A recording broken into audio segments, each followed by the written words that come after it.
தற்போது திமுக MP TR. Balu செய்தியாளர்களை சந்தித்து வருகிறார். பார்ப்போம். கவன ஈர்ப்பு தீர்மானம் கொடுத்தா உடனடியாக அது சம்பந்தப்பட்ட அமைச்சரை வர சொல்லி அதற்கு பதில் சொல்லுவாங்க. இது நடைமுறையில் பல ஆண்டுகளாக இருக்கிறது.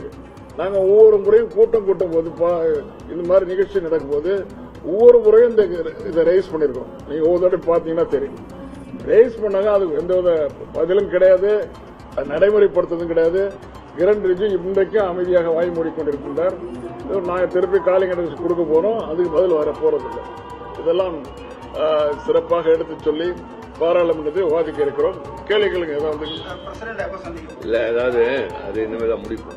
மிக முக்கியமாக 1952 நாடாளுமன்றம் செயலாற்ற தொடங்கியதற்கு பின்னால் இதுவரை இல்லாத அளவிற்கு வெறும் 19 நாட்கள் தான் இந்த குளிர்கால கூட்டத்தொடர் இப்போது நடைபெறுகிறது.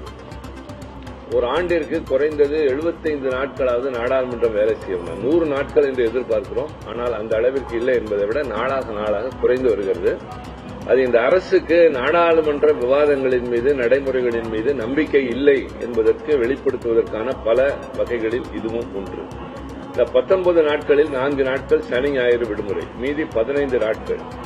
அதில் 3 நாட்கள் வெள்ளிக்கிழமை தனிநபர் தீர்மானம் அந்த மசோதாவுக்காக சென்றது. மீதி 12 நாட்களில் அரசின் சார்பில் 13 மசோதாக்களையும் இன்னொரு பைனான்சியல் பில்லையும் கொடுத்திருக்கிறார்கள். ஆக இதில் எதிர்க்கட்சி உறுப்பினர்கள் இப்பொழுது அண்ணன் டி.ஆர். பாலு அவர்கள் சொன்னதைப் போல பல பிரச்சனைகள் ஒவ்வொரு மாநிலத்தை சார்ந்தவர்களும் ஒவ்வொரு அரசியல் கட்சியும் எடுத்து வைத்திருக்கிறார்கள். எங்களுக்கென்று நேரம் ஒதுக்குங்கள், ஷார்ட் டூரேஷன் டிஸ்கஷன் என்று சொல்கிற குறுகிய கால விவாதம், கவன ஈர்ப்பு தீர்மானம் என்கிற காலிங் அட்டென்ஷன், இதற்கெல்லாம் வாய்ப்பு தாருங்கள் என்று நாங்கள் பேசிக்கொண்டே இருக்கிறோம். கேட்கிறார்களே தவிர அதற்கு எந்தவிதமான பலனும் கிடையாது. மிக முக்கியமாக இது மாதிரி அனைத்து கட்சி கூட்டத்திற்கு பிரதமர் ஒரு முறை கூட வந்ததே இல்லை. நாங்கள் எவ்வளவோ சொல்லி பார்த்து விட்டோம். இத்தனை அரசியல் கட்சிகள் உங்களை நம்பி மதித்து வருகிற போது ஏன் பிரதமர் வரக்கூடாது என்று. ஒரு முறை கூட அவர் வருவதில்லை. அடுத்த நிலையில் இருக்கிறவர் வருவதில்லை. வழக்கம் போல ராஜ்நாத் சிங் உட்கார்கிறார், கேட்டுக்கொள்கிறார்கள், கிளம்பி விடுகிறார்கள். ஆக இன்னும் எதிர்பார்ப்புடனும் நம்பிக்கையுடன் சொல்லிக் கொண்டிருக்கிறோம். ஆனால் பலன் இல்லை. அவையிலும் பேசுவதற்கு வாய்ப்பு மறுக்கப்படுகிறது. மீறி நாங்கள் குரல் எழுப்பினால் அவை நடவடிக்கையை குந்தகம் விளைவிக்கிறோம் என்ற பழி சுமத்தப்படுகின்றது. மக்கள் தான் இதை பார்க்கிறவர்கள் தீர்மானிக்க வேண்டும். பாரதிய ஜனதா கட்சி ஆட்சி நடத்துகிற இந்த காலகட்டத்தில் நாடாளுமன்ற நெறிமுறைகள் காற்றில் பறக்கவிடப்படுகின்றன.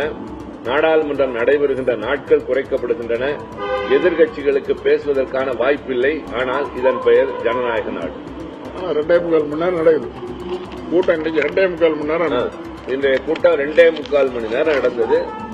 எல்லா கட்சிகளும் நம்பி பேசுகிறார்கள், கேட்டுக்கொள்கிறார்கள் தவிர ஒரு பதில் கூட கிடையாது. இந்த பிரச்சனை எடுத்துக்கொள்கிறோம், இந்த வாய்ப்பை உங்களுக்கு தருகிறோம், நிச்சயமாக ஒரு தலையாவது ஷார்ட் டூரேஷன் தருகிறோம், 3 வாரங்கள் இருக்கின்றன, ஒன்றுமே சொல்வதில்லை.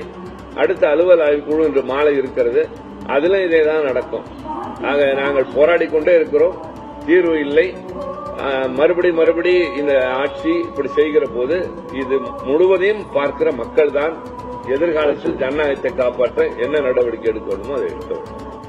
அனைத்து கட்சி கூட்டத்திற்கு பிரதமர் ஏன் வருவதில்லை, எஸ்ஐஆருக்கு எதிராக நாடாளுமன்றத்தில் குரல் எழுப்புவோம் என்பது போன்ற பல்வேறு விஷயங்களை செய்தியாளர்களிடம் பகிர்ந்திருக்கிறார்கள் திரு டி.ஆர். பாலுவும் திரு திருச்சி சிவாவும். இதுகுறித்த விவரங்களை பின் செய்தி வடிவில் பார்க்கலாம்.